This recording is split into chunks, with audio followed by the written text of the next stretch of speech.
ያላችሁንና የሌላችሁ ለምንድን ነው የምትወዳደሩት ከሌሎች ጋር? እናንተ ባላችሁ በመጠን መኖርን አትለምዱ? በመጠን ኑሩ።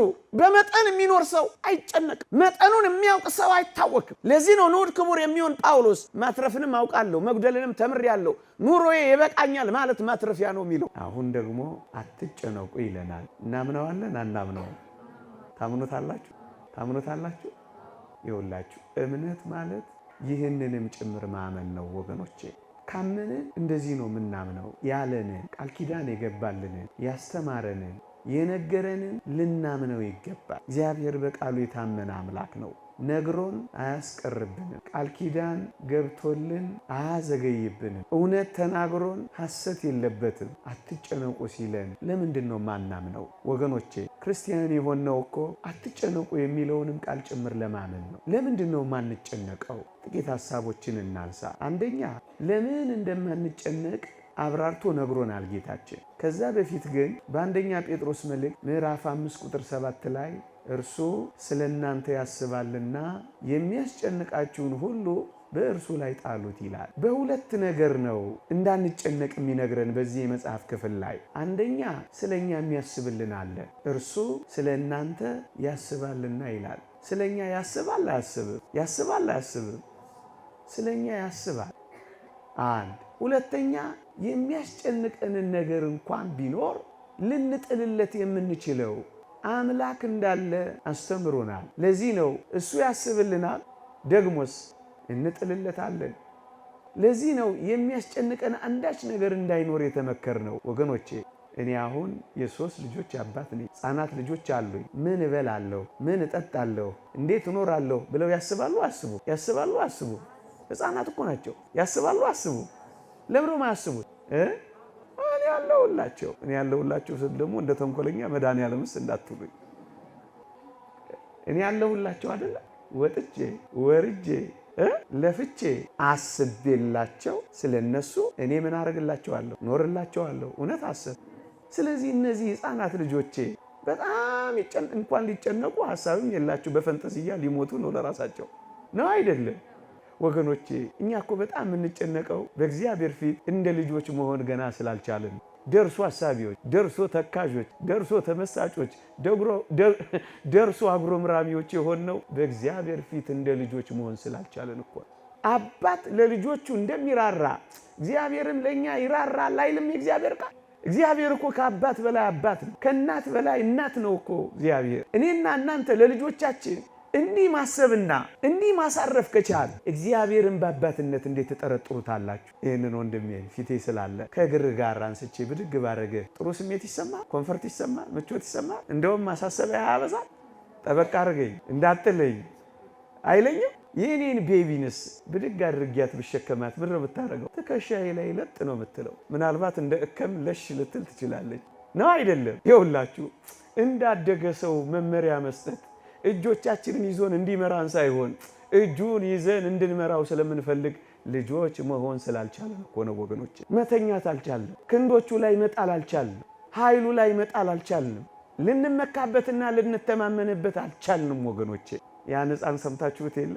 በሆነ በጣም በሞትና በሕይወት መካከል ባለ በሚጥል ቦታ ላይ አንድ ሰው ይዞታል እና በጣም ተመችቶት ያኮርፋል። ግን በጣም አደጋ ሊያመጣ የሚችል ቦታ ነው። ይሄ ልጅ በጣም የተመቸው ለምንድን ነው ተብሎ ሲጠየቅ ለካ የተሸከመው ምኑ ነው? አባቱ ነበር። ወገኖቼ በአባታችን እጆች ውስጥ እንዳለን ታስባላችሁ? ለዛ እኮ ነው የምንጨነቀው።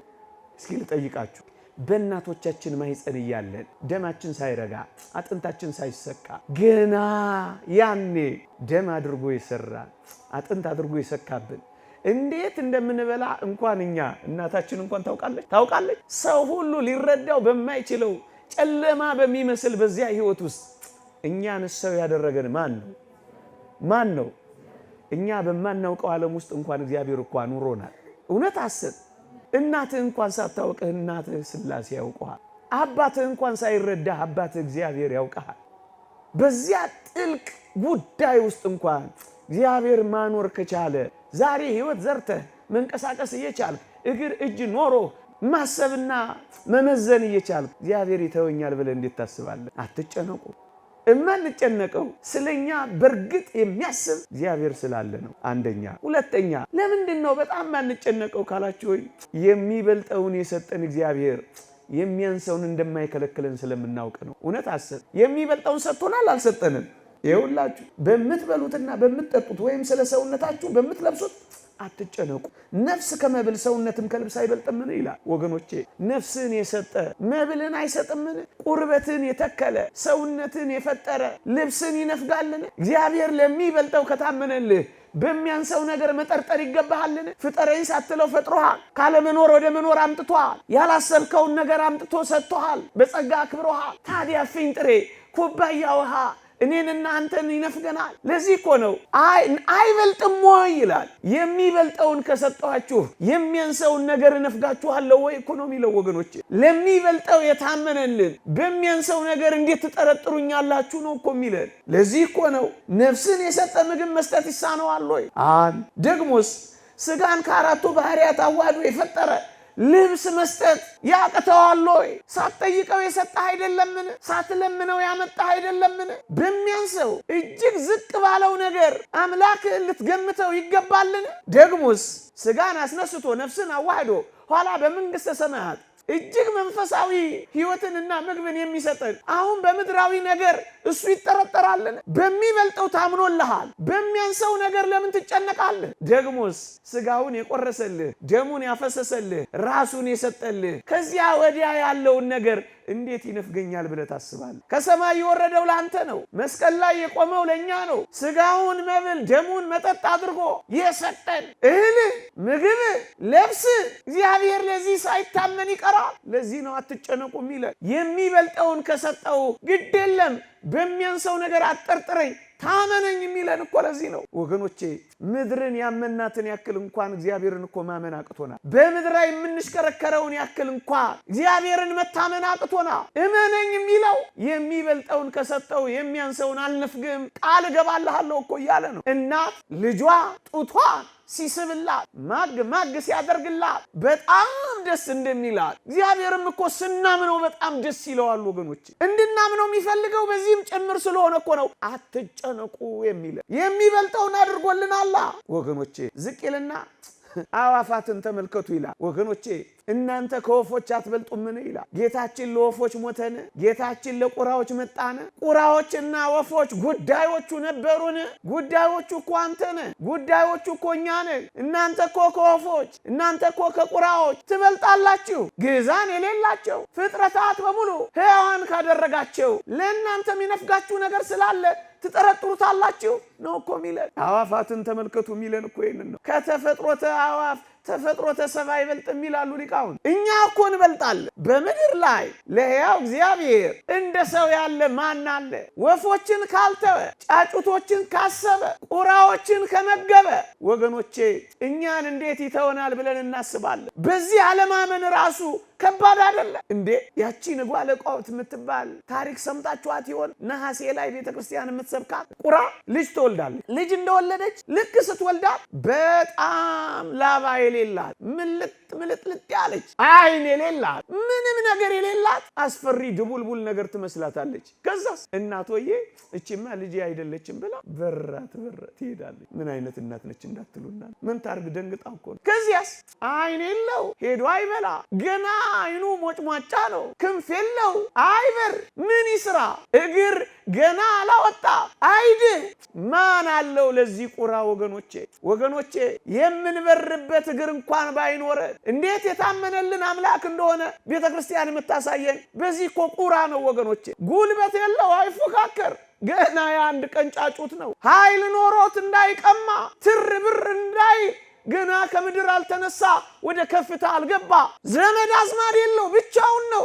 እናቱም ጀርባውን ሰጥታው የበረረች ናት። ታዲያ ለዚህ እውር አሞራ፣ ለዚህ እግር ለሌለው ቁራ፣ ለዚህ ጉልበት ላጣ መናኛ ማንም ያኖረው ይመስላችኋል? ወገኖቼ ዘመድ የለኝም ብላችሁ ሆዳ ይባሳችሁ። እግዚአብሔር ከዘመድም በላይ ዘመዳችሁ እኮ ነው። ከወንድም በላይ ወንድም ነው። ከእህት በላይ እህት ነው። እንደ ደመና የከበቡን ቅዱሳን አሉን። ስለኛ ምጥ የሚያዙ እንኳን ሥላሴ ስለእናንተ ዳግመኛ ምጥ ይዘኛል ያለውን ጳውሎስን አታስታውሱ? አልገባንም እንጂ እንደ ከዋክብት የሚበዙ እንደ አሸዋ የሚሰፉ ዘመዶቻችን እኮ አሉ። ዘመድ ተወኝ፣ ደጋፊ አጣው፣ ረጂ አጣው፣ ተመልካች አጣው ብላችሁ ለምን ሆድ ይብሳችኋል? ለምን ጭንቀት ይገባችኋል? ለምን አቅል ያስታችኋል? ለምን አንገታችሁን ቅብር ያደርገዋል? ብቻችሁን እንኳን ብትሆኑ መብረሪያ ክንፍ ብታጡ መመልከቻ አይን ባይኖራችሁ መመከቻ ጉልበት ባይኖራችሁ እርጅና ቢጫናችሁ ግድ የላችሁም። እግዚአብሔርን እመኑት። ያስርባችሁ እንደሆነ እዩት፣ ያስጠማችሁ እንደሆነ ፈትኑት። ምን እንደሚያደርግ ታውቃላችሁ? ያ ጫጩት ሲወለድ የሚያጣብቅ ነገር አብሮ ይዞት ነው የሚወለደው። ስቲኪ የሚያጣብቅ ነው። ከዛስ ይሄንን እንደ ምግብነት የሚጠቀሙ ጥቅቅን ሕዋሳት ይመጡና ነፍሳት ይመጡና ላዩ ላይ ያርፋሉ። አጅሬስ ሳብ እያደረገ ይመገባቸው ይጀምራል። እየሰማችሁ ነው። መጠጥ እያደረገ ያስገባቸዋል። ጥቂት ጊዜያት እንዳለፉ ላባ ማውጣት ይጀምራል። ምን ነው ተስፋ ትቆርጣለህ? ምን ነው ትደክማለህ? ምን ነው በሲባጎ ትታነቃለህ? ምን ነው በረሃ ለበረሃ ትንከራተታለህ? ምን ነው ሱስ ውስጥ ትገባለህ? አባት እያለ አባት እንደሌለው፣ ተመልካች እያለ ተመልካች እንደሌለው፣ ብርቱ ክንድ እያለ ደጋፊ እንደሌለው ለምን ትቅበዘበዛለህ? ኃያሉ እያለ ድካም ለምን ይሰማል? እንደዚህ እንኳን ብትሆኑ መጋቢ አላችሁ፣ አጉራሽ አላችሁ፣ አልባሽ አላችሁ፣ መካች አላችሁ። ይህንን ነው ማየት ያልቻልነው። ተስፋ ምን እዩቴ ምን አለው? ምን አለው? ያቺን የሉቃስ ወንጌል ምዕራፍ 18ን ሴት አላያችኋት? የምታስፈራራባት ባል የላት ሞቶባታል። የምትማርክበት ውበት የላትም፣ ደምግባት የላትም፣ አርጅታለች። የምትደልልበት ገንዘብ የላትም፣ መናጢ ናት። ግን ዳኛው ስለ ዝብዘባዋ ሲል ሰማት ይላል። ምንም ነገር እንኳን ባይኖረን አጥብቀን ከጸለይን እግዚአብሔር አባታችን እንደሚሰማን አታስታውል? እግዚአብሔርንም ባልፈራ ሰውንም ባላፍር ስለ ጭቅጨቃዋ ብዬ እፈርድላታለሁ ያለውን ጨካኝ ዳኛ አስመሰልከው እኮ እግዚአብሔር። ብርቱ ጸሎት፣ ጥብቅ ሱባኤ፣ የእውነት ደጅ ጥናት አለ። ዝም ብሎ ጭንቀት ብቻ፣ መታወክ ብቻ፣ ማሰብ ብቻ፣ መናወዝ ብቻ፣ አቅልን መሳት ብቻ፣ መድኃኒት መዋጥ ብቻ፣ የጎደለንን ነገር መቁጠር ብቻ።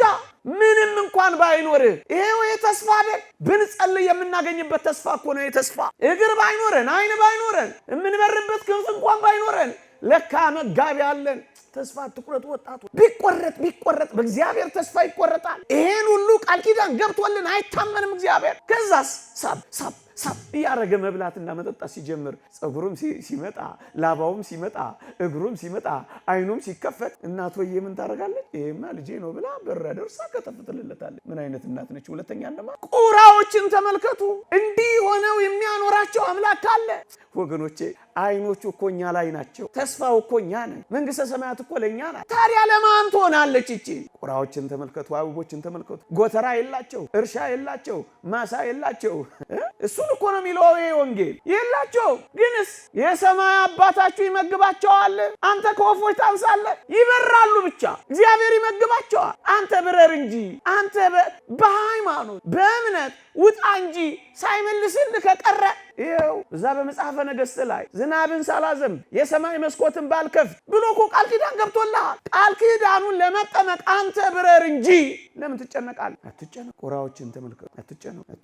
ምክንያቱም እኛ ከቁራዎች እኛ ከወፎች እንኳን እንበልጣል። ደግሞ ሊቃውንት ያነሳሉ፣ እናንተ ከእስራኤል ዘስጋ አትበልጡምን ይላሉ። እስራኤል ዘስጋን ታስታውሷቸዋላችሁ። በበረሃ እኮ የወሰዳቸው በረሃውን እኮ የመራቸው ፍጹም በሱ እንዲታመኑ እግዚአብሔርን በልጅነት እኮ እንዲያውቁት ነበር በረሃ ለበረሃ የወሰዳቸው። እንዲያሙት አልነበረም። እነሱ ግን አሙት። እግዚአብሔር የለም ብለው ጣዖታት እንዲያመልኩ እኮ አልነበረም። በበረሃ ውስጥ የመራቸው የበለጠ እሱን እንዲያውቁት እኮ ነው። ስትራብና ሲመግብህ እኮ የበለጠ እግዚአብሔርን ታውቀዋለህ። ስትጠማና ሲያረካ እኮ የበለጠ እግዚአብሔርን ታውቀዋለህ። ጨለመብኝ ስትል ነገን ደግሞ ስንት ጊዜ ጨልሞብህ ነግቶልህ ያውቃል። ስንት ጊዜ አለቀልኝ ብለህ ተቀጥሎልህ ያውቃል። ስንት ጊዜ ከፍቶ ደግሞ መለስ ስትል አስደስቶ ያውቃል። ወገኖቼ ለዚህ ፀሐይ መውጣት፣ ለዚህ ንፋስ መንፈስ፣ ለዚህ አየር መቀያየር ማን ፔቲሽን ተፈራርሞ አስገብቷል? ፀሐይ አንተ ናት። ጨረቃስ የመንግስት ናት። ንፋሱስ የክልል ነው። ውሃውስ የፌዴራል ነው። የሱ አይደለ?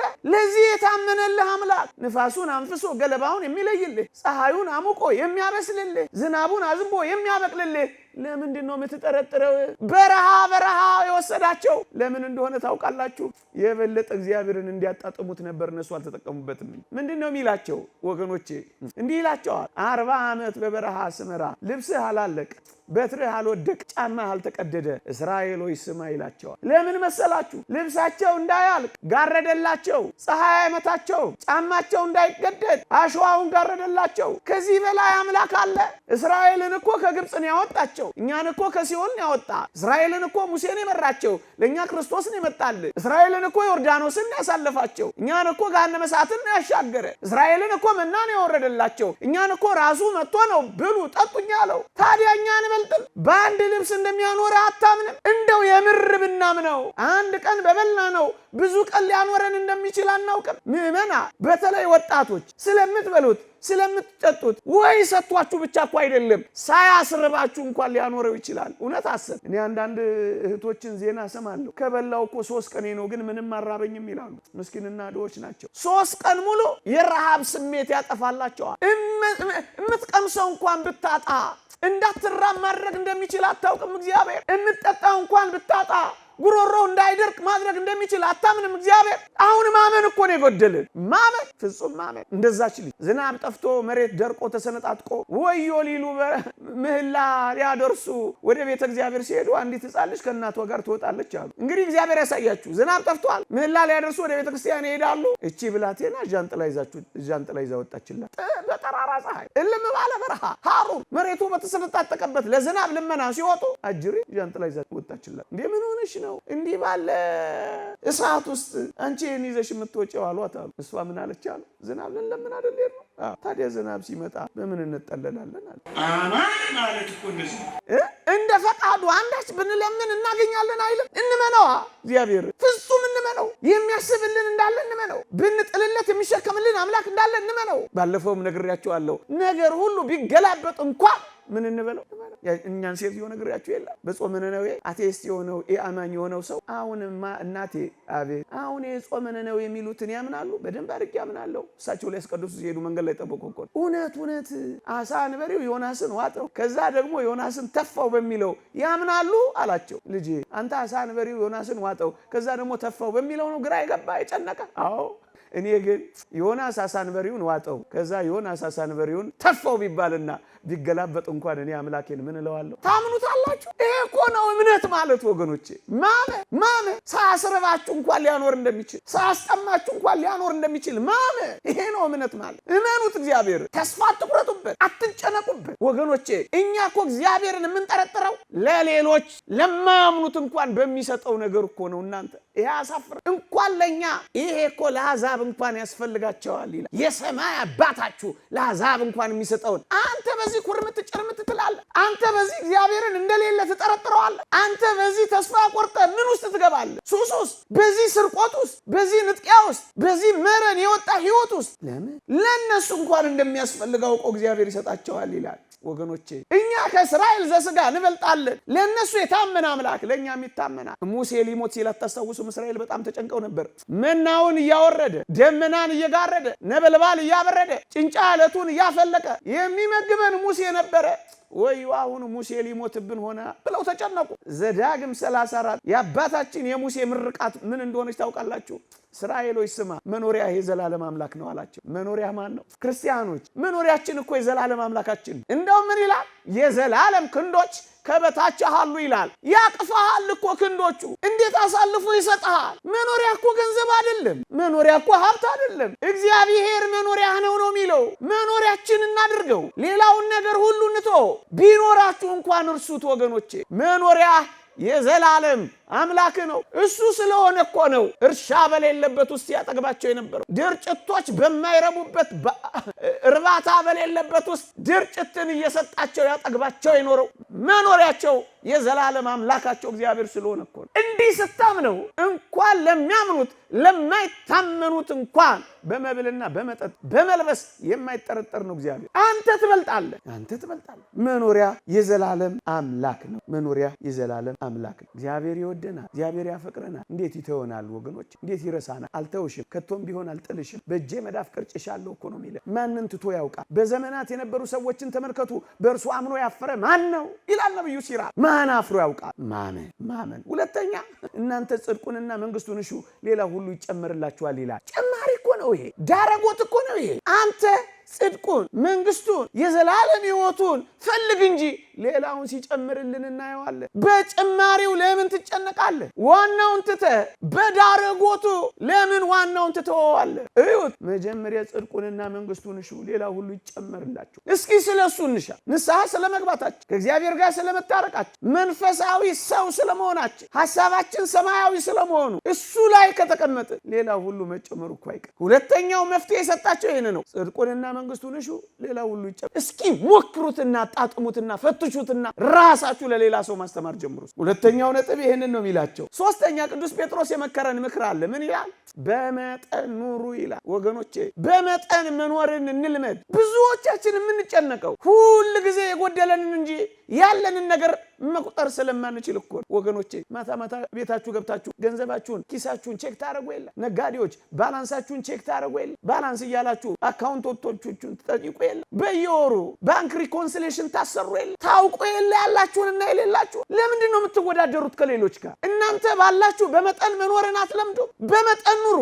በመጠን የሚኖር ሰው አይጨነቅም። መጠኑን የሚያውቅ ሰው አይታወክም። ለዚህ ነው ንዑድ ክቡር የሚሆን ጳውሎስ ማትረፍንም አውቃለሁ መጉደልንም ተምሬያለሁ ኑሮዬ ይበቃኛል ማለት ማትረፊያ ነው የሚለው። የእግዚአብሔር ቃል የሚለው የዕለት ጉርስ የዓመት ልብስ ካለን ይበቃናል ነው የሚለው። ጫማ ስላልቀየርክ ለምን ትጨነቃለህ? ለምን ትጨነቅ? የዕለት ጉርስ ካላሳጣ ለምን ትጨነቃለህ? ለዓመት እያሰብክ ለምን ትፈነዳለህ? ምናምን ካልገነባው እያልክ ለምን ከሰውነት ተራ ትወጣለህ? ለምን ትሰርቃለህ? ለምን ታታልላለህ? በመጠን ብትኖር ግን ጸጥ ታደርገዋለህ የሚያውክህን ነገር በሙሉ። ይበቃኛል ማለት ወጣቶች ኑሮዬ ይበቃኛል ማለት ማትረፊያ ነው። ይበቃኛል፣ የዕለት ጉርሴን የዓመት ልብሴን ካገኘው ይበቃኛል፣ ጥሪቴን ኢየሱስ ክርስቶስ ካደረኩት ይበቃኛል። ዮሐንስ ዘሰዋስው፣ ጆን ዘክላይማክስ የቅዱሳን ጥሪታቸው ሀብታቸው ንብረታቸው ኢየሱስ ክርስቶስ ነበር ይላል። ለምንድን ነው የምትጨነቁ? ለማጌጥ ለማሸብረቅ? ለምንድን ነው መከራ የምትበሉት? ዓለም መጀመሪያ ሜካፑን ከዛ ውበታችሁን ነው የምታጠፋው። ዓለም መጀመሪያ ሳቋል፣ ከዛስ ደስታችሁን ነው የምትወስደው። ዓለም መጀመሪያ ቡረቀዋል፣ ከዚያስ ለቅሷችሁን ነው የምታመጣው። ይበቃኛል ካላችሁ ታርፋላችሁ። ከሰው ጋር ትወዳደሩ። ቅናት አያበግናችሁ። ወንድማችሁ ምንም ቢያደርግ ደስ ይላችኋል። ምክንያቱም ኑሮዬ ይበቃኛል ብላችሁ ስለምትኖር። ኑሮዬ ይበቃ። በመጠን መኖርን መልመድ። በመጠን መኖርን መልመድ። አለመፎካከር፣ ዓለሙን እያያችሁ አትባኩ። ጭንቅ አትበሉ። እናንተ ተረጋጉና ስከሩ። እግዚአብሔር የእውከት መንፈስ አልሰጠን፣ የመረጋጋት መንፈስን ይሰጥ። እየሌላችሁ እንዳላችሁ ይሰማችኋል። በዓለም ምኞት በአይን አምሮት አትቃጠሉ። ባላችሁ ነገር ክርስቲያን እንደመሆናችሁ ኩሩ። ባላችሁ ነገር አመስግኑ። በሌላችሁ ነገር አትጨነቁ። የሚያስፈልጋችሁ ከሆነ እግዚአብሔር በጊዜው ጊዜ ያደርገዋል ብላችሁ አስቡ። ስለ ትዳር በማሰብ እንዳይከብድባችሁ አትጨነቁ ነው የሚለው። እግዚአብሔር በሚሰጠው ጊዜ ይሰጣል። አትጨነቁ። እርሱ ስለኛ ምን እንደሚያስፈልገን እኮ ያውቃል። ሳንለምነው ያውቃል። ሳንጠይቀው ይሰጠናል። ለምንድን ነው ተጨንቀን ከአእምሮ ውጭ ምን ሆነው? ለምንድን ነው ከመረጋጋት ምን ወጣው? በመጠን መኖርን መልመድ። ሌላው መፍትሄ የሚሰጠው ተጨንቆ በቁመቱ አንድ ክንድ መጨመር የሚችል ማን ነው ይላል። አሁን ያነበብኩላችሁ ማቴዎስ ምዕራፍ 6። ተጨንቆ ማንም ሰው ምንም ፈቀቅ ማድረግ አይችልም። መጨነቅ ፈቀቅ አያረግም። መጨነቅ ያጎላል። መጨነቅ ያሳምማል። መጨነቅ አእምሮን ያውካል። መጨነቅ ጤናን ያሳጣል። መጨነቅ ውስጥን ይጎዳል። መጨነቅ ማህበራዊ ሕይወትን ያቃውሳል። መጨነቅ ጥፋት እንድታጠፉ ይገፋፋል። መጨነቅ ጥሩ ውሳኔ እንዳትወስኑ ያረጋችኋል። መጨነቅ የአእምሮ ህመም ያመጣባችኋል። መጨነቅ ተስፋ ያስቆርጣችኋል። መጨነቅ ብቻነትን የበታችነት ስሜትን ይፈጥርባችኋል። ምንም የማይጎዳው ነገር አለ። ምንም ግን አትጨምሩም። ብዙ ነገር ግን ይጎልባችኋል። ተጨንቆ ከቁመቱ አንድ ስንዝር መጨመር የሚችል ማን ነው? ማንም የለም። አትጨነቁ፣ አትጨነቁ፣ አትጨነቁ። ሌላው አንድ ወይም ሁለት ደቂቃ በተለይ ወጣቶች በዚህ ዘመን ተደጋግፉ፣ ተበረታቱ። በተለይ ክርስቲያኖች እርስ በርሳችሁ ሶስት የምትበሉ ተጨንቀው የሚበሉት ላጡ አካፍሉ። ወገኖቼ ወደኛ የሚመጣ የየትኛውም ሀብት የኔና የናንተ ብቻ አይደለም። እደግመዋለሁ፣ የኔና የናንተ ብቻ አይደለም። እንድናከፋፍል ነው ለኔና ለናንተ የተሰጠ። ብቻህን እንድትጨርሰው አይደለም። እግዚአብሔር የሀብትን ጸጋ አንተ ጋር ያጎናጸፈ እንድታከፋፍልለት ነው ወደ አንተ የመጣ። የወንጌላችን ትልቁ ተልእኮ ስጦታ ነው። እኛ እንኳን ሄዳነው በስጦታም አይደለም። ትልቁ ጸጋችን እኮ ስጦታ ነው። መጽሐፍ ቅዱሳችንን ገልበጥ አርጋችሁ ስታዩት የሚያስፈልጋቸውን ባትሰጧቸው ምን ይጠቅማቸዋል እኮ ነው ያለው። በተለይ በዚህ ዘመን ዝም ብለን እንዲሆነ ብለን ማውራት አይደለም። የዚህ ማህበራዊ ሚዲያ እሱን አይደለም የሚያስፈልገው። አንድ ደሃ አለህ የምታበላው፣ አንድ የተጨነቀ ወጣት አለህ የምታሳርፈው። የክርስቲያኖች ስራ እኮ ይሄ ነው። በጥንቱ ዘመን ምን ይደረግ ነበር መሰላችሁ? በየሳምንቱ በዕለተ ሰንበት ቅዳሴ በየአጥቢያ ቤተክርስቲያናት በጥንቱ ዘመን እምላችሁ በዚህ በቅርብ ዘመን አይደለም፣ ከሐዋርያት ዘመን በኋላ በነበሩ ዘመናት ነው። ሳንቲም ይሰበሰባል። ያ ሳንቲም በየአጥቢያው ያሉ ድሆችን ይረዳል፣ ያጠግባል። ለምንድን ነው ተስፋ የሚቆርጡብን ካላችሁ፣ ብቻችንን ገንዘቦቻችን የክርስቶስን ገንዘቦች ቤተሰቦች ብቻችንን መጨረስ ያዘ። ምን ያረግልሃል? ወንድምህ ተራቅቶ አንተ በተመቹ ኮንፈርቶች መካከል ብትምነሸነሽ ምን ያረግልሃል? ክርስቶስ እርቃኑን ወድቆ አንተ ብታጊጥና ብታሸበርቅ ምን ይጠቅማል? ተረዳዱ፣ ተደጋገፉ። እንደውም አባቶቻችን መጽሐፍ የጧት ለማኝ ለማታ ለማኝ ያጉርስ ይላል። ለማኝ ለለማኝ ነዳይ ለነዳይ እንኳን ያጉርስ። 3 የምትበሉ 2 የማብላት ልመዱ። እስኪ ይዛችሁ ውጡ ቁርሳችሁ፣ ይዛችሁ ውጡ ምሳችሁ። ዝም ብሎ ወንድሜ ነው፣ ዝም ብሎ ወገኔ ነው፣ ዝም ምንድነው ይሄ? ስጡ፣ አካፍሉ፣ ተረዳዱ፣ ተጋገዙ። እንባውን አብሱለት፣ የጎበጠ ጉልበቱን አቁኑለት፣ የተጣበቀ አንጀቱን ደግፉለት። አንድ ድሃ ይኖራ፣ 2 ድሃ አለ። በሳምንት የምታስበው በወር የምታስበው አለ። ገንዘብን ወደ ሰማይ ላከው። መልአከ ብርሃን ሰላማ እንዳሉት ገንዘባችሁን ወደ ሰማይ ላኩ። በጣም ድሃ ይረዱና ይደግፉ ነበር አሉ። እና እዛ አካባቢ የነበሩ ሰዎች መጣው ምን ነው መልአከ ብርሃን ምን ነው ገንዘቦትን እንዲያድርገው ጠሉት አሏቸው አሉ። መልአከ ብርሃን ምን አሉ? እኔም ልጆቼም ኋላ ወደ ምን ሄድበት ቦታ ቀድሜ በሰደው ገንዘቤን በጠላው ነው በወደው ነው አሉ። ቢወዱት ነው ቢጠሉት ኋላ ወደ ምትሄድበት ላከው፣ ወደ ላከው፣ ወደ ዋና አድራሻ ላከው። ተደጋገፉ። አንዳንድ ድሃ ቢኖራችሁ ምን ድሃ ይኖር ነበር? አንዳንድ ምስኪን ብታጎርሱ ምን ምስኪን ይኖር ነበር? እምትሰጡት እንኳን ብታጡ ፍቅር ስጡ። ዮሐንስ አፈወርቅ የሚለው 2 ዲናር የለህምን? 2 አይን አለ ይበት፣ 2 እግር አለ ጠይቅበት፣ ደግፈው፣ አይዞ በለው፣ አበርታው። ሱሳይድ በዛ ምን በዛ። እናኛ ሳንሰራ ላይ በዛ ነው። ምን አረግንኛ? ምን ሰራንኛ? ምን ተወጣንኛ? ምን ፈቀቅ አረግንኛ? ክርስትናው ምን ሰራ? ምን ውጤት አመጣ? አመት ባል እየጠበቅን በበሬ ብናንበሸብሻቸው ምን ቁም ነገር አለው? አመት ሙሉ አስርበናቸው ሰብሰብ እያላችሁ። ሌላው ግን ስራ ስሩ ባካችሁ። ወጣችሁ በርትታችሁ ስሩ፣ ጠንክራችሁ ስሩ፣ ብረሩ፣ ውጡ፣ ውረዱ። ገና ስራ ያልተጀመረባት ሀገር አለች አውቃለሁ። የማይመቹ ሁኔታዎች ይኖራሉ፣ ግን ግድ የላችሁ። ዛሬ እንጀምር፣ ነገ ይሳካል። ጥሩ ማይክሮ ፋይናንሶችን ፍጠሩ። ጥቂት ቆጥቡ፣ ጥቂት ቁም ግቡ። አንዳቸው ሲነሱ ሌሎቻቸው ይተካሉ። አንዳንዶቻቸው ይደራጃሉ። እነሱ በሚፈጥሩ ስራ ሌሎች ይቀጠራሉ። የምግብ መመገብ ፕሮግራሞች ይኖራሉ። ተስፋ ማይቆርጡ ልጆች ይኖሩናል። ተስፋ ማይቆርጡ፣ ማይሰደዱ፣ ሳኡዲ ድንበር ላይ ማይገደሉ፣ ደማቸው ማይፈስ ከኛ ጋር መኖር የሚፈልጉ በመንፈሳዊ ህይወትም በስጋዊ እናስተናግዳቸው ይኖራሉ። ጭንቀታቸውን እናቀልላቸዋለን። ሳንጎራረስ፣ ሳንደጋገፍ፣ እንደው መመጻዳደቅ፣ በመኪና ሸር እያሉ ማለፍ ብቻ፣ በቪላ ቤት ማስቀናት ብቻ፣ በጨርቅ መቀማጠል ብቻ፣ በሜካፕ መኖር ብቻ። ይሄ ክርስትና ነው። $8 ቢሊዮን ለሜካፕ አወጡ ብላችሁ ለምን አውሮፓውያንን ታሟቸዋላችሁ? እኛስ ከዛ በላይ ቅምጥልነት ላይ አይደለንም ያለ ነው። ባካችሁ ስራ እንስራ። ይቆየ ጮኩባችሁ፣ ተቆጣዋችሁ፣ ይሉኝታ ይዛችሁ ነው መቼ